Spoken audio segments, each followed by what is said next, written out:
제가 귤을 진짜 좋아하는데요. 평소에 먹던 그 귤 맛이 아니에요. 당도가 100배가 더 생긴 그런 귤 맛입니다. 안녕하세요. 통합지약과 전문의 신병렬입니다. 요새 길을 걷다 보면 젊은 MZ세대들 손에는 알록달록한 색깔을 가진 탕후루가 손에 들려 있는데요. 유튜브를 켰다 하면 여러 영상에서 탕후루가 나올 뿐만 아니라 최근 들어 제 집 앞에도 굉장히 많은 탕후루 가게가 생겼습니다. 탕후루를 먹어본 제 주위 사람들은 하나같이 와, 겉바속촉의 끝판왕이다. 이런 음식을 왜 이제 알았을까? 너무너무 맛있다며 극찬을 합니다. 그런데 다들 그런 생각 한 번쯤은 해보시지 않으셨나요? 먹으면서 정말 맛있지만 왠지 내 치아에 문제가 생기지 않을까? 두 개를 먹기에는 자신에게 죄를 짓는 것 같고, 이제는 겨울철의 대표 간식 붕어빵보다 산타 탕후루가 더 인기를 얻는 이 시점, 치과 의사가 보는 탕후루 한번 이야기해 보겠습니다. 여러분, 그거 아시나요? 치아를 상하게 만드는 충치 유발 음식도 등급이 있습니다. 대한치과의사협회는 287가지 음식이 포함된 당 성분 함량과 치아에 달라붙는 점도를 측정하여서 충치에 미치는 영향을 수치로 구분했습니다. 이 수치는 총 1부터 50까지로 수치화하여 나타났고, 숫자가 높을수록 충치 발생률이 높은데요. 식품에 함유된 당 성분이 높고 치아에 음식물이 달라붙어 오랫동안 구강 내 머물고 있다면 충치를 유발할 가능성이 높습니다. 즉, 충치 유발 지수는 당도와 점도로 나타낼 수 있습니다. 287가지 음식을 모두 설명할 수가 없어서 탑5만 빠르게 알려드리겠습니다. 먼저 5위 탄산음료입니다. 10점입니다. 탄산음료는 당분이 많이 포함되어 있어서 충치를 유발하고 탄 성분이 강해 치아 부식을 일으키게 됩니다. 또한 탄산음료는 섭취 후 바로 양치하는 것을 피해 주시고, 물로 입을 먼저 헹군 후 30분 뒤에 칫솔질을 해주시면 됩니다. 4위 떡입니다. 18점입니다. 떡의 끈적한 성질로 인해 치아에 잘 달라붙기 때문에 위생관리에 신경 쓰지 않는다면 구강에 머물러서 충치를 유발하게 됩니다. 특히 인절미 같은 끈적이는 음식은 섭취 시 주의할 필요가 있습니다. 3위 비스킷입니다. 27점이라고 합니다. 비스킷은 당분이 많이 들어있지는 않지만 섭취 후 부스러기들이 치아 사이사이에 끼게 되면서 충치를 유발하게 됩니다. 양치질이 어려운 경우라면 물로 입을 헹궈서 남아있는 찌꺼기가 없도록 신경 써주어야 합니다. 2위 캐러멜 38점입니다. 아마도 끈적끈적하여서 점도가 높아 충치 유발 지수가 높은 것 같습니다. 그렇다면 대망의 1위는 무엇일까요? 바로 젤리입니다. 젤리는 48점으로 거의 50점에 근접하네요. 끈적한 성질로 인해 입안에 오래 남아있게 되고 제대로 제거되기가 어려워 충치를 유발하는 1등 음식입니다. 원장님, 아무래도 탕후루 영상인데 한번 드셔보시고 맛 평가 부탁드립니다. 탕후루요? 와, 제가 사실 탕후루를 단 한 번도 먹어본 적이 없는데, 와, 정말 제가 이거 극혐하는 음식입니다. 왠지 치과의사는 제가 먹으면 안 될 것 같고, 방송 아니었으면 저는 먹지도 않았을 것 같습니다. 요즘 이런 거 유행이죠? 붕어빵보다 더 핫한 산타 탕후루 한번 먹어보겠습니다. 진짜 맛있네요.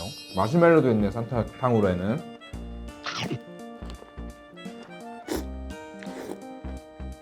제가 귤을 진짜 좋아하는데요. 평소에 먹던 그 귤 맛이 아니에요. 당도가 100배가 더 생긴 그런 귤 맛입니다. 와, 진짜 맛있다. 진짜 맛있네요. 하나 더 먹어도 돼요? 네.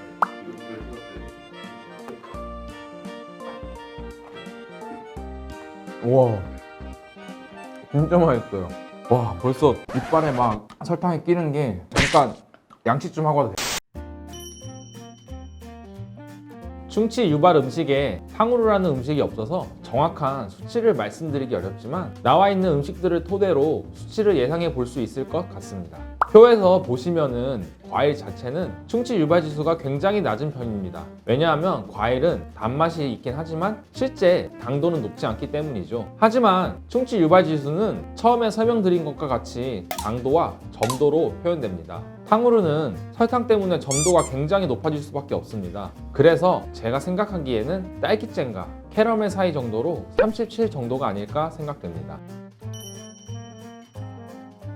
첫 번째로 설탕으로 코팅된 딱딱한 탕후루 때문에 치아에 금이 가는 크랙이 생길 수 있습니다. 우리 치아는 강한 힘으로 음식물을 저작하기 때문에 작은 실금이 모든 치아에 있지만 이것이 육안으로 보일 정도로 커진 것이 크랙입니다. 실제로 60대 여자 환자분이 손자가 탕후루를 사와서 같이 먹다가 치아가 부러져서 내원한 경우가 있었습니다.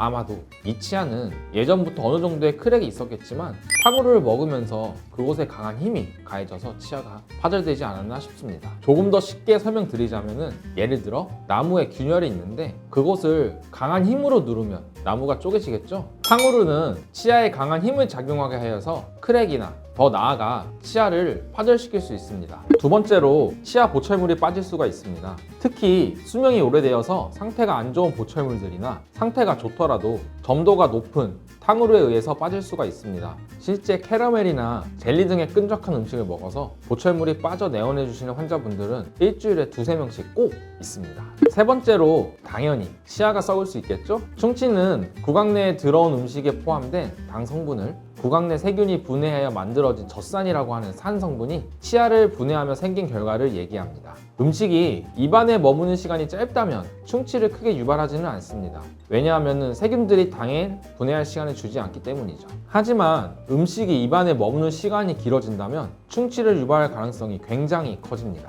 따라서 여러분들이 당이 들어간 음식을 먹을 때는 조금씩 여러 번 먹는 것보다는 차라리 한 번에 많이 먹는 게 낫습니다. 마지막으로 과도한 당 섭취로 인해서 당뇨병을 유발할 수 있습니다. 보통 당뇨병이라고 한다면 많은 분들께서 치아와 관련이 있나? 라고 생각하시는 분들이 많은데요. 사실 치과와도 관련이 있습니다. 임플란트를 식립하거나 발치 등 침습적인, 즉 피가 나는 치과 진료를 받을 때 당뇨병이 있으면 치유가 지연되거나 잘 되지 않는데요. 혈관이 막혀 상처가 생겼을 때 피가 제대로 공급되지 못하기 때문입니다.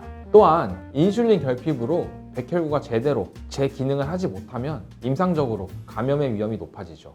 이처럼 탕후루는 건강에 해로운 음식처럼 보이는데요. 그러나 1000년 전 중국에서는 탕후루가 약으로 쓰였다고 합니다. 과거 광종의 아내 황기비가 병에 걸렸었는데요. 이때 여러 약을 써도 낫지 않던 황기비가 설탕물에 끓인 산사나무 열매를 먹고 건강해졌다고 합니다. 이 소식을 들은 백성들이 설탕에 달인 산사나무 열매를 꼬치에 깨워 먹기 시작한 것이 오늘날의 탕후루가 된 것이죠. 그러나 과유불급이라는 말이 있죠. 현대의 간식으로 재탄생한 탕후루는 당도가 너무 높아 치아뿐만 아니라 당뇨병과 같은 합병증까지 유발할 수 있으니 유의해 주시면 좋을 것 같습니다. 내용이 유익하셨다면 구독과 좋아요 부탁드리고요. 궁금하신 점은 댓글로 남겨주시면 답글로 답변해 드리겠습니다.